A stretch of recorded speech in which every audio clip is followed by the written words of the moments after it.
Amazing Spider-Man is a film that I've actually really begun to appreciate over time. Andrew Garfield's performance as Peter Parker really took a while to grow on me. I've always leaned more towards the more timid take on the character that both Tobey and Tom provided, but Andrew's more angsty and punky take on the character lines up pretty well with the early Ditko books, where Peter Parker is a socially awkward kid with a massive chip on his shoulder. And his chemistry with Emma Stone is probably the best part of this movie. Their relationship just feels so real and lived in. I mean, that's probably because they dated in real life. But this is one of my favorite romances in all of comic book movies. The pacing of the origin story is definitely a lot slower than it was in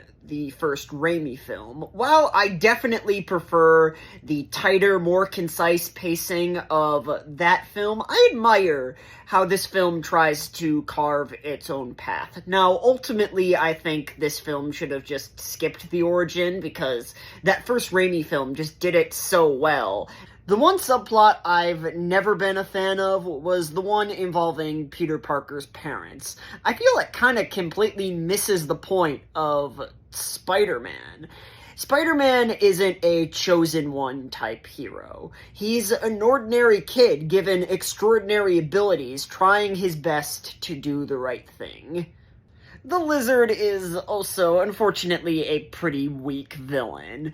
His plan to turn the whole city into lizard people is just goofy. The character, though, Curt Connors, has some potential. If this film took a more grounded direction and added in deleted scenes with his son, I feel like he could have been a great character. The costume here definitely isn't my favorite on-screen Spider-Man suit, but it works well for what this film is trying to do. This realistically looks like something a broke teenager would put together. One aspect that this film really nails is the swinging. Mark Webb is able to perfectly capture the raw speed and energy of the swinging through tight POV shots.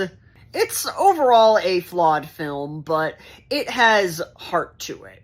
It tries something different while still keeping the core of what makes Spider-Man, Spider-Man. Overall, The Amazing Spider-Man gets a 6.5 out of 10.